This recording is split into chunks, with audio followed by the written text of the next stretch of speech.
Hello everybody, welcome back. Miner Mountain here. We're playing some Hail to the King Deathbat today. I'm in the last level on Deathbat mode. After you beat the game once, defeat everybody once, and you play through it again on Deathbat mode where everything's just harder. I think the attacks are the same. I think just everybody's health is higher except for yours. Possibly 3 times the health, 5 times the health. This guy right here, Kane, really hard to beat. Really hard to beat. See how fast this meter doesn't move. Look at that. I'm hacking away at it, and that meter was just not going anywhere. And yeah, I'm only a minute into this about, but we didn't start recording, I think, until he was, well, third down, wherever you saw that health at. But so this ends up taking a while. If you can beat Kane, I would say you can beat the entire game. Super easy. If you've beat Kane, don't worry about the rest of it, because you got it. I promise you. This is the hardest boss. He's easier than the last boss, Dark Androkinus. The Harlot's pretty tough too, because it's hard to dodge her attacks and you don't get much on her there. I just killed him 13 minutes in, and like I said, he was, what, a third of the way down before. So there's these 5 gates up here you go into, and there's a boss behind each one of them. So to open up a portal, you've got to close off all these gates. I don't even remember what these first 2, they were probably fairly easy. Door number 1, door number 2, I beat him. Kane was behind this door number 3 here. So now we have door number 4 and door number 5. I think door number 4 is the Beast. Door number 5 is the Scorpion Queen. So we'll go after the Beast right now. And I'm going back and farming and refilling my items between each one of these bosses. It's a necessity for me anyway. If someone can do this without having to farm and get a bunch of items, they're a better gamer than me. I would love to see that. I would be the first to admit that they're better than me. So the gremlins are just annoying, but watch the Beast. He takes more damage through my sword, come on, than Kane.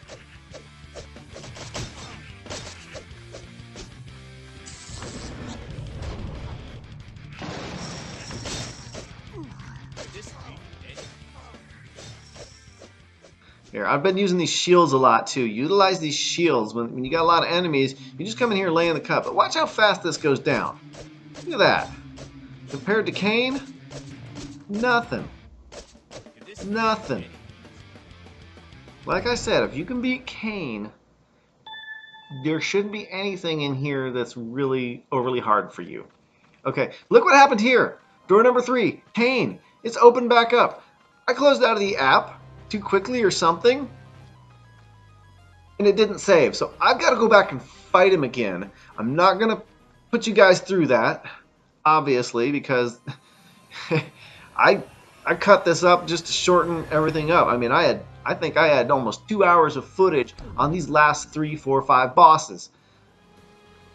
I've condensed it down to a 13-minute video. I thought I was doing pretty good with that. Alright, so I went back, defeated Kane again, farmed, got my items fully maxed out, and we're fighting the last one, Scorpion Queen. She spawns scorpions, but she's pretty easy to beat too. I mean, nothing like Kane. I know I keep going back to Kane, but my gosh, Kane was really tough. And I apologize for how dark this game is. It's a very dark game. I would really like to, set your brighting settings up. I mean, it's one of the frustrating parts of this game. Some of the things you can't see that well. I mean, it's just a black area over there to the left. I mean, what's over there? I don't know. Like I said, I'm using these shields, taking them out really quick. This works well. These bosses that have cronies. They all have cronies anyway. But that's one of my biggest complaints about the game, is the darkness, and maybe I could do something with the settings, but I don't know. And my other complaint is the structure right here, where you have to face all the bosses again before you can face the final boss. I think that's just a cop-out as far as development's concerned, but I mean, okay, whatever. We'll do it. I mean, I think it's a cop-out. You could have came up with something better. You could have came up with a harder last boss. I don't know.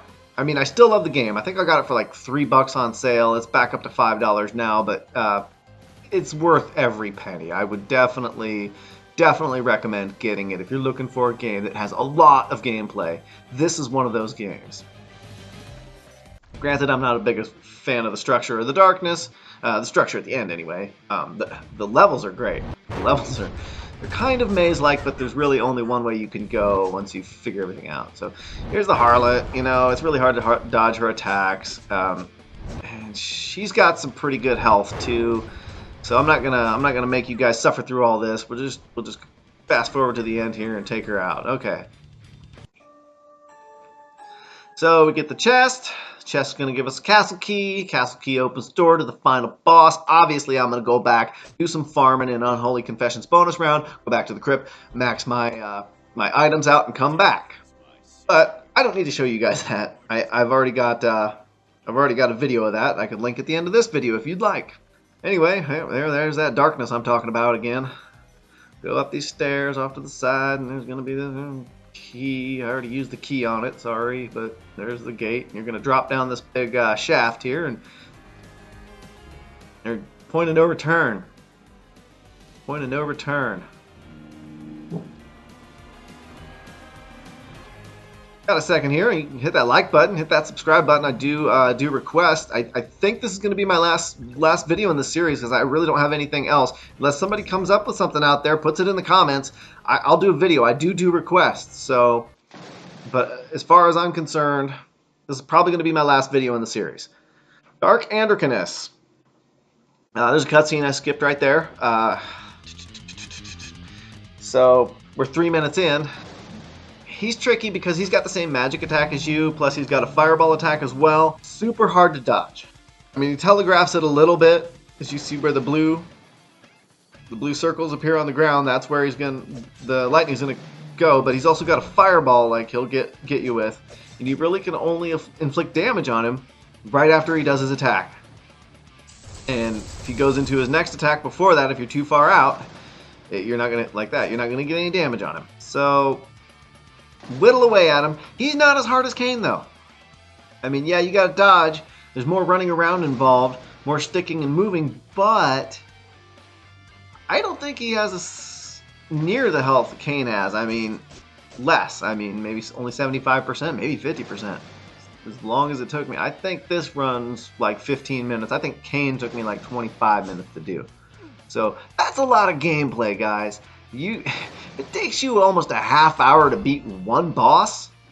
That's a lot of gameplay, and it's just a slugfest at this point. Here we go. You can see the meter moving down there. That's not too bad. I like using these shields, like I said. So right here, he's done. He's done. I think we're gonna take him out here. Yeah. So I think I can get him. I'm like, oh, he's almost dead. I don't need much health. I'm just gonna get in here and I'm gonna take him out. And I do. But then I forgot. There's a second part that you have to fight. There's a second part of how you fight him. So the ground is done and we're going into the sky. If you remember, I mean, we've done this before, but and it's also like flying into the bonus rounds. It's good practice for this. He's got some really strong attacks here. The main one you want to dodge is when he throws this triangle of light spheres at you. It's very powerful. It does a lot of damage, and it will kill you very quick. The little blast he does isn't that bad. There, that one right there. That will take... I'm almost dead. I came so close to dying, and I don't have a whole lot of stuff. You can't go out and farm and come back and just go to this. If you come back, you have to face him on the ground again first. So leaving and coming back is not going to help you. So do your best to save your items. All right, okay. Just keep flying around shooting him, dodging his attacks. And that's what I did, and we finally got him. If you want to see me defeat him fully, I did it on normal mode, not Deathbat mode, and that's in the series as well. I'll put a link at the end of the video. But we kill him here, and everything falls apart, credits roll, great music, blah, blah, blah. But like I said, this is a good game. Look at that, 1850. What? 18 minutes in. I didn't start fighting him for 2 or 3 minutes, but it was at least 15 minutes of fighting there, which for a phone game, that's ridiculous. I mean, I'm happy. There's so much content. I'm happy it was a challenge. I would recommend this game highly to anyone at any price. It's well, not any price, but I think it's up to $5 again, and it's still worth it. Still a great app. Go get it. Go get it. Go play. If you like this style of game, the controls are great. It took a little bit of getting used to, but after a couple levels, the controls just become second nature. I mean, I just really dropped into it, and the second time through on Deathbat mode, I killed some bosses a lot quicker than I thought I would. And it's been a while. It's probably been like a year since I've touched on this, but I think like my game sentence has grown some, and that's really all I can say contributed to my defeating some bosses easier. Maybe I just got lucky. I don't know. Chalk it up to game sense. Anyway, these credits are going to roll, and I'll just shut up because this music is awesome.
There it is, 2014. Here we are in the beginning of 2018. So this game's 4 years old. It's still very good. That's all I got time for today. Thanks for watching. Don't forget to like and subscribe. Check out some of the videos at the end I got linked here. Miner Mountain out.